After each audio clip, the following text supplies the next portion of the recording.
तुम कहाँ जा रहे हो, रात में कहा वैसे कांस्टेबल ने टोकाटाकी बंद के कांस्टेबल टोकाटाकी एक्सक्यूज बंद कर दी है। यदि कोई खराब पर्ची का मिलता है तो कहते हैं टोकता नहीं है तो उसको खराब पर्ची। तो ये छोटी छोटी चीजें ऐसी हैं जिसके वजह से पुलिस का व्यवहार जो है, और जनता का क्या है, जनता का दूसरा व्यवहार डुअल मेंटेलिटी है। फॉर एग्जाम्पल मैं पहले पीसीएस था, एसडीएम था, ड्यूटी करता था, मैं वहां 3 साल रहा, इसके बाद मेरा आईपीएस हो गया।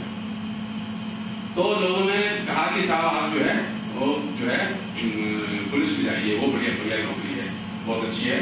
और इसके बाद पुलिस में चला गया। पुलिस में जाने के बाद जब मेरी पहली पोस्टिंग हुई तो उन्होंने पूछा पहले आप क्या करते थे, तो मैंने कहा पहले एसडीएम था। तो उन्होंने कहा भाई वो तो अच्छी नौकरी थी, हम कहाँ पुलिस में घुस गए। तो आप देखिए हमारे समाज में एक कहता अच्छे है और दूसरा कहता आप कहाँ फंस गए, तो तुम्हारी पहले वाली नौकरी अच्छी थी। नंबर 1, जब आप एक्यूट होके जाते हैं तब आपकी दूसरी मेंटलिटी होती है, और जब आप मुद्दई होके जाते हैं कमरे तो दूसरी मेंटलिटी होती है।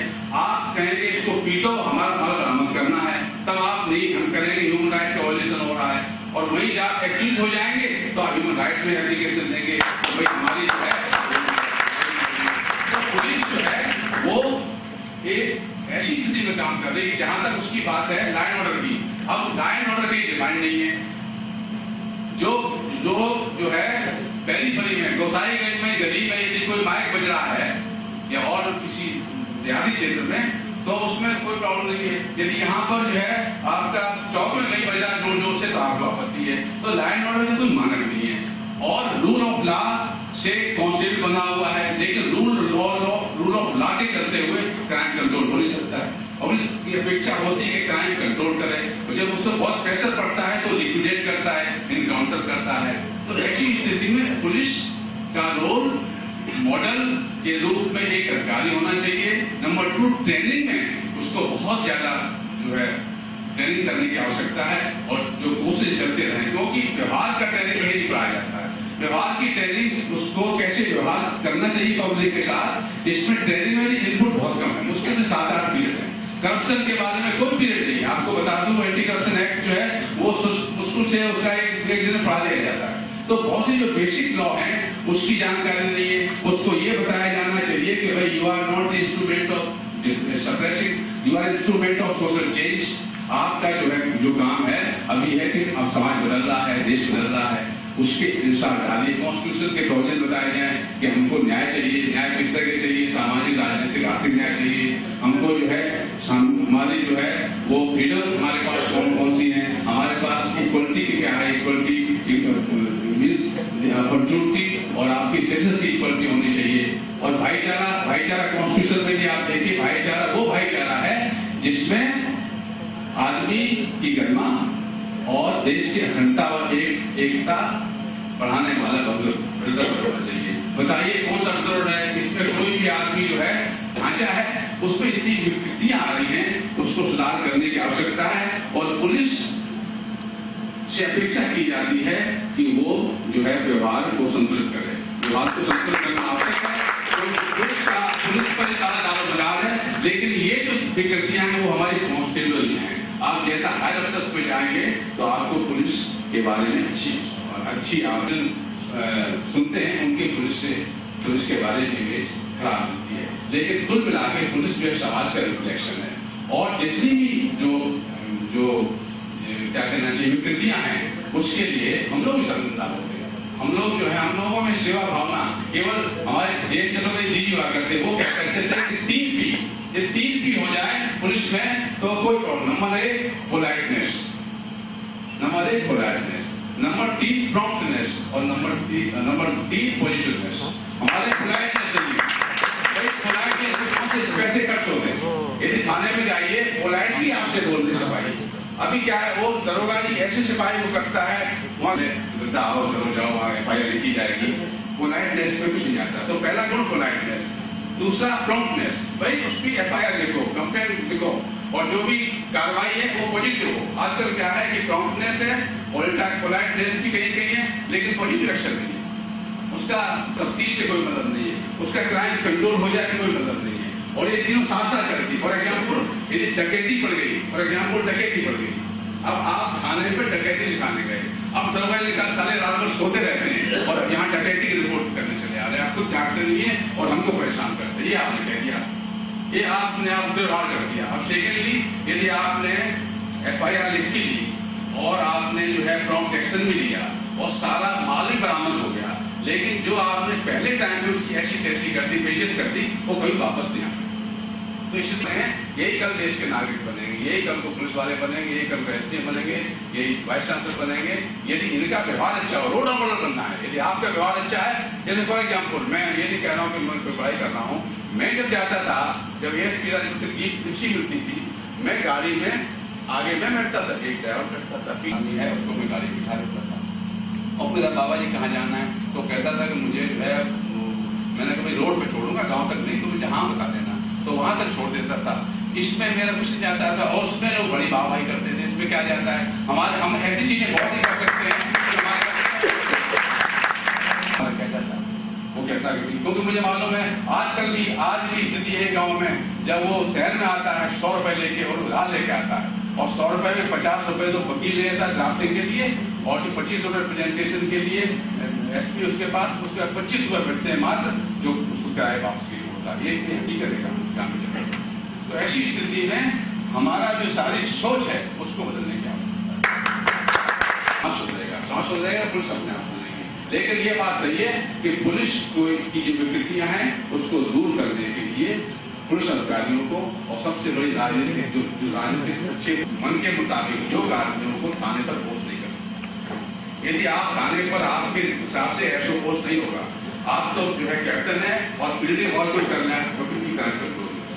तो ये विकृतियां आ गई है, इसको राजनेता वही चाहते हैं, वो राजनेता को सक्षम अधिकारी, ईमानदार अधिकारी, पारदर्शी अधिकारी और कॉम्पिटेंट अधिकारी से कोई मतलब नहीं। वो देखता है कि हमारे लिए क्या उपयोगिता है, उस हिसाब से उनकी पोस्टिंग काम करता है। ये सारी चीजें समाप्त होनी चाहिए, ये तभी समाप्त होंगी जब हमारा आपका सबका सहयोग होगा और हम लोग सच्चे होंगे। हमें समय के साथ साथ हमारी लीडरशिप की क्राइसिस हुई है। मैं इस बात से इत्तेफाक नहीं रखता कि हमारी कांस्टेबलरी की सारी गलती है। As leader we are failed, senior leader के रूप में हमारा फेल्योर है, और हम अक्सर आम सभाओं में या कहीं पे भी हम केवल कांस्टेबलरी को दोष दे करके और अपना पल्ला झाड़ने की कोशिश करते हैं। ये मेरा अपना मानना है, और विभिन्न जनपदों में मैं इस बात को बिल्कुल गंभीरता के साथ देखता हूँ। कांस्टेबल आज भी हमारा बदल है। कांस्टेबल उस तरीके से हमारी कांस्टेबलरी है, पानी की तरह या लिक्विड की तरह। अगर आप खड़े ग्लास में उसको डाल दोगे वो खड़ा हो जाएगा, और खाली में डाल दोगे वो लेट जाएगा। तो it is the leader who lead the force, not the constable who lead the force. This is number 1. Number 2, as leaders we are hypocrites. We talk something else in such type of meeting and we behave totally different. No politician can do anything अगर हमारे अंदर अपने व्यक्तिगत अगर हमारी कमजोरियां ना हो, अगर हम उन कमजोरियों को विन ओवर कर लें, तो निश्चित रूप से मैं ये नहीं कह रहा कि आपको उसके कॉन्सिक्वेंसेज झेलने पड़ेंगे, लेकिन कितनी बार एक IPS की जगह IPS पे पोस्ट किया जाएगा ना कि SSP कोई और भी हो सकता है एक्सेप्ट IPS। तो अगर हम ये सोच लें, अगर हम अपनी कुर्सी से चिपके रहने की आदत को छोड़ दें, तो निश्चित रूप से we can win over this, but we have not that courage in our self. This is the major, we have our own weaknesses and we try to throw that weakness on our constabulary. And I tell you, जितने इस UP police का मुझे जो जानकारी है, जितने अच्छे काम हुए उसमें सारे के सारे क्रेडिट हमने लिए हैं और डिस्क्रेडिट सारी कांस्टेबलरी के लिए। एक भी काम कांस्टेबलरी को दिया नहीं है, एक नॉट इवन सिंगल वर्क, चाहे वो दरबार मारा गया हो, चाहे किसी का आप नाम ले लीजिएगा। लेकिन दुर्भाग्य यह है कि हम जो सबने कहा कि हमारी ट्रेनिंग की कंडीशन आप देखिए, ट्रेनिंग अगर आज मेरी लग जाती है तो मैं सबसे पहला आदमी होऊंगा कि ये चिल्लाऊंगा मेरी ट्रेनिंग तो लगे, because we don't want to learn. We think that as if we are the epitome of knowledge.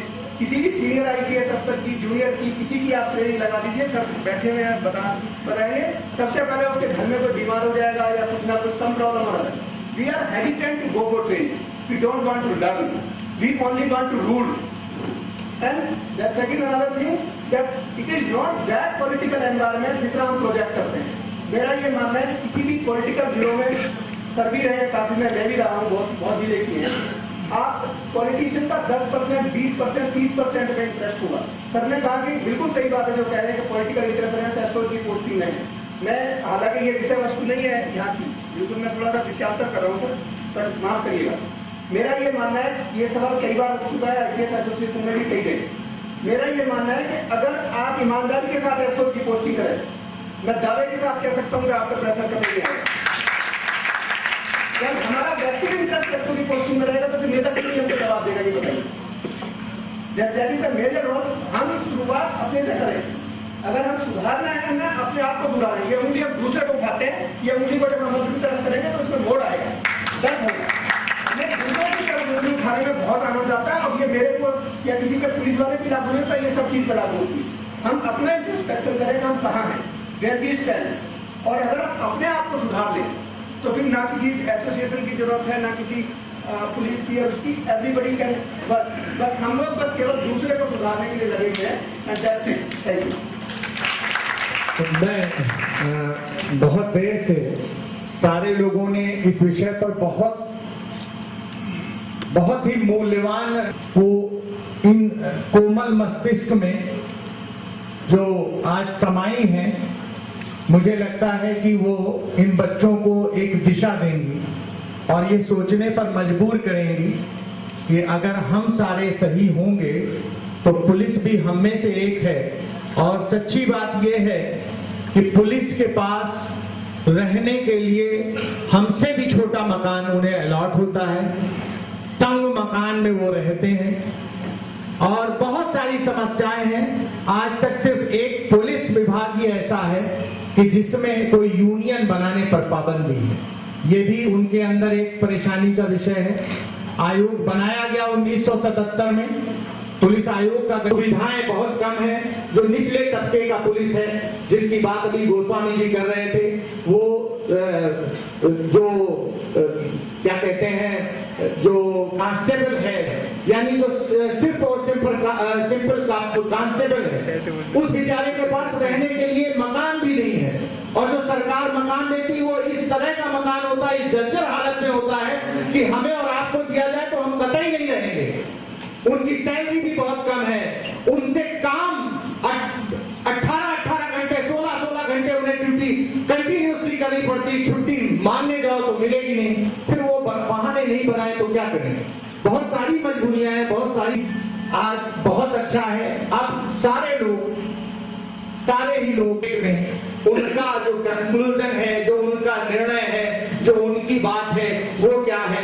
तो मैं उन्हें आमंत्रित करता हूं कि वो आए और अपनी बात रखें। इसके बाद हमारे अध्यक्ष महोदय इस बोलेंगे और फिर हम इस डिबेट को समाप्त करने की घोषणा करेंगे। तो मैं अपने मुख्य अतिथि जी को बहुत जोरदार तालियों के साथ यहाँ पर बुलाना चाहता हूं। आप ही के बारे में कुछ आप यही पे आ जाए तो बहुत अच्छा है। एक बात यहाँ पे अभी कही गई, हुजूर वाला मोहतरम मुअज्जम ने इस बात को कहा कि मैंने पुलिस के रोल किए, बड़े बड़े बाल हैं और उस तरह से है, क्या फिल्मों में दिखाया जाता है। मैं यहां के भी जितने भी लोग आए हुए हैं और लखनऊ की तरफ से, मैं सानी साहब से ये एक दरख्वास्त कि दिल में आके तो बहुत सी कहानियां आ चुकी होंगी, क्योंकि आप एज ए राइटर भी हैं, प्रोड्यूसर भी हैं, डायरेक्टर भी हैं, एक्टर भी हैं, बना दीजिए। और सिर्फ इतना ही कह सकता हूं मैं कि चला जाता हूं हंसता खेलता मौजे हवादिस से, अगर आसानियां हों जिंदगी दुश्वार हो जाए।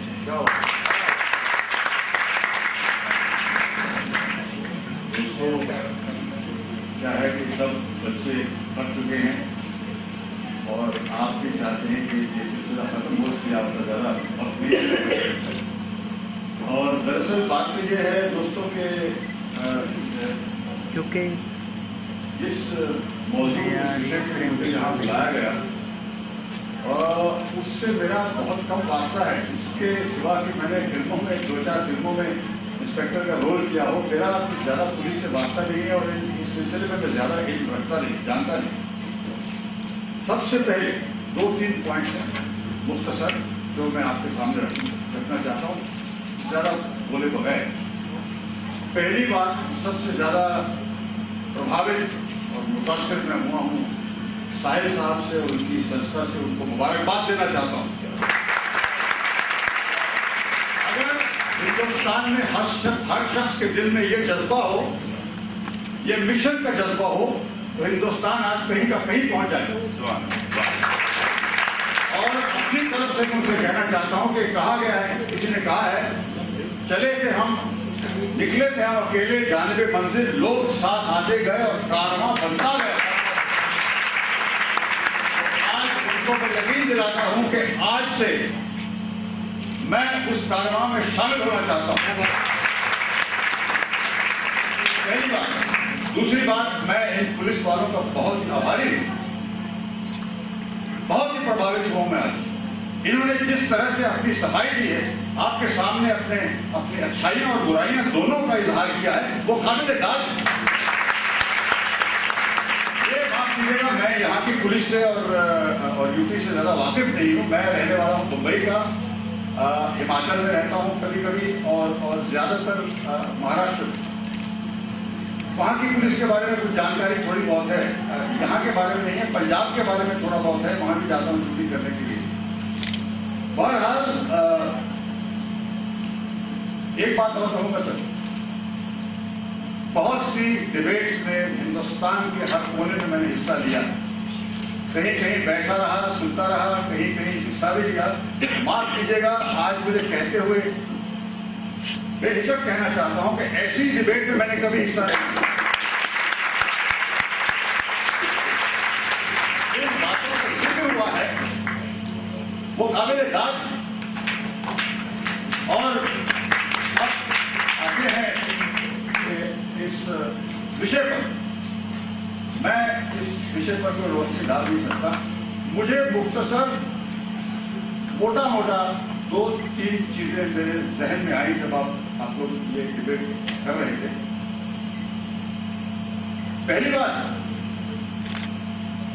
जिसने मेरी आगे बोल, सर गोस्वामी साहब, बहुत बहुत शुक्रिया, आपने बहुत बड़ी बात कह दी, बहुत बड़ी बात। बिना जाने इन्होंने बहुत बड़ा विषय उठा लिया कि ये जो पुलिस का जो आपका ये क्या कहते हैं एक्ट है, ये 1861 का है।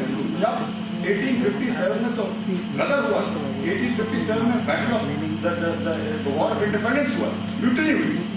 उसके तुरंत बाद, और उस म्यूटनी का मैं बड़े गौर से मैंने अध्ययन किया, उसमें क्या क्या अत्याचार किए ब्रिटिशर्स ने, इसके बारे में आपको इल्म ही नहीं, क्योंकि उन्होंने आपको बताया ही नहीं इसके बारे में। उसके तुरंत बाद ये एक्ट बना है। माफ कीजिए, मेरे तो आंखें खुल गई, आज तक वही एक्ट कर रहा है। तो आप क्या क्या चाहते हैं पुलिस से? पुलिस वही करेगी जो उन्हें सिखाया गया।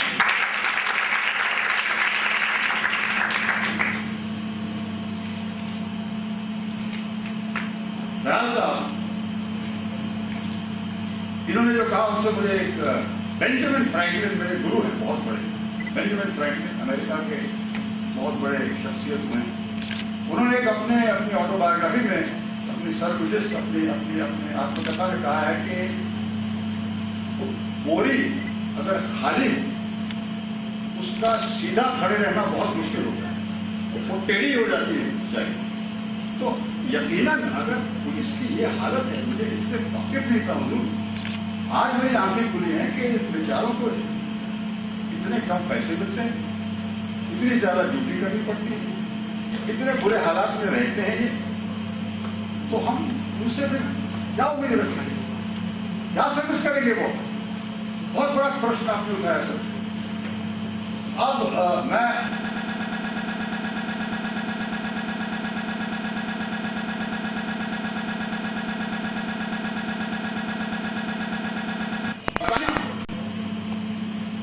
बहुत छोटा सा मुल्क है हुजूर,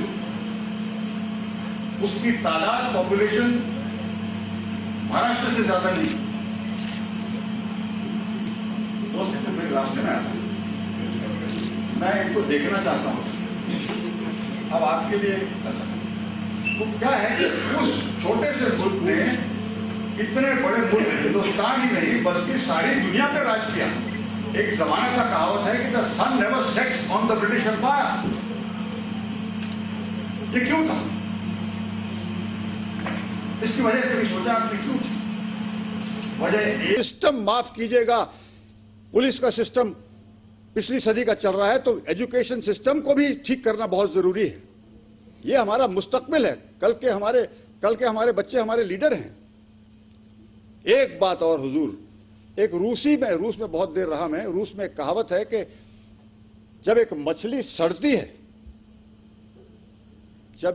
सड़ती है तो वो दुम से नहीं, वो सर से सड़ती है। ये जो सड़ान आ गई है, ये जो गंदगी दिखाई दे रही है, ये इनकी नहीं, ये ऊपर से है हजरात, ये सब ऊपर से है। और अगर आपको पुलिस सिस्टम ठीक करना है, बच्चों को ठीक करना है, इस समाज को ठीक करना है, तो जरा सोचिए, जो ऊपर हुकूमत कर रहे हैं वो भी तो जरा सोचे इसके बारे में। आखिर में, ज्यादा वक्त मैंने कहा नहीं लूंगा, एक बात सिर्फ आपको याद दिला देना चाहता हूं हुजूर। मैं आप जैसा ज्ञानी नहीं हूं, इस मौजू पे, इस सब्जेक्ट पे मेरा बहुत कम जानकारी है। मैं बड़ी विनम्रता से आपसे माफी चाहता हूं अगर गलत बातें कह रहा हूं। एक आखिरी बात आप चाहता हूं कि कभी भूलें ना, हमारे प्रभात जी हैं,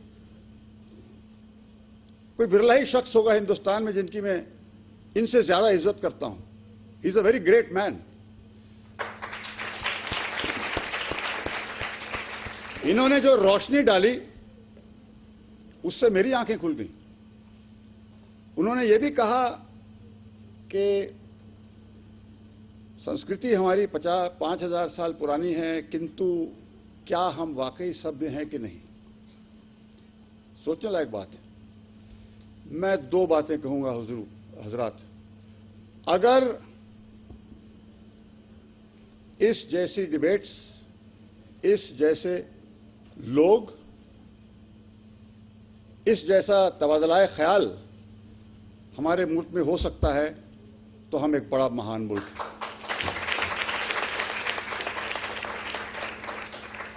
ये आज इतने सालों बाद हिंदुस्तान में रह के मेरी आंखें खुली हैं।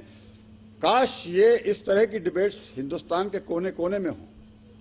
और जब तक आप जैसे बुद्धिजीवी सर, आप जैसे पुलिस अफसर सर, आप जैसे बच्चे, आप जैसे लोग, नागरिक इस हिंदुस्तान में मौजूद हैं, तो इस मुल्क का कोई बाल बांका नहीं कर सकता। आखिर में एक शेर है हुजूर, अगर इजाजत हो तो कह दूं, इकबाल साहब का। उन्होंने कहा है कि कुछ बात है कि हस्ती मिटती नहीं हमारी, कुछ बात है कि हस्ती मिटती नहीं हमारी, सदियों रहा है दुश्मन दौरे ज़मां हमारा, सारे जहां से अच्छा हिंदुस्तान हमारा। मुझे आपने बुलाया, मैं तहे दिल से आपका आभारी हूं, कभी नहीं भूलूंगा। मैं बड़ी बड़ी बेहतरीन, बहुत ही खूबसूरत यादें लेके जा रहा हूं यहां से, और आप सबको यकीन दिलाता हूं जब कभी आप मेरी जरूरत महसूस करें, मैं बंबई से सब काम छोड़कर यहां पहुंच जाऊंगा और उनको सही ढंग से दिखाऊंगा सर, फिल्मों में भी। मैं बहुत ज्यादा शुक्रगुजार हूं परीक्षित साहनी साहब का, जो इन्होंने 3 दिन लखनऊ में आकर के दिए।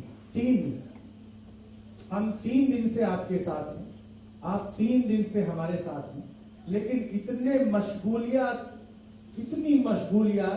कि आपकी एक बहन है यहां पर, आप उनसे मिलने ना जा पाए और उन्हें यहां बुलाना पड़ा, हमें यहां बुलाना पड़ा। उसकी वजह सिर्फ ये है कि वो जितने 3 दिन थे वो सिर्फ इनोवेटिव वर्क कर रहे थे। मैं और ज्यादा कुछ ना कह के अब हमारे जो कार्यक्रम के अध्यक्ष महोदय हैं, vice chancellor of Ram Manohar Lohia National Law University, professor Balraj Chauhan sir, please come on the dais and address to all of people on here, please. ये तालियां बराबर बजती रहें जब तक मैं अल्लामा इकबाल का ये शेर पूरा न पढ़ लूं। आप लोगों से दरख्वास्त है, आपके लिए और आपके लिए, कि कुछ समझकर ही हुआ हूं, कुछ समझकर ही हुआ हूं, मौज दरिया का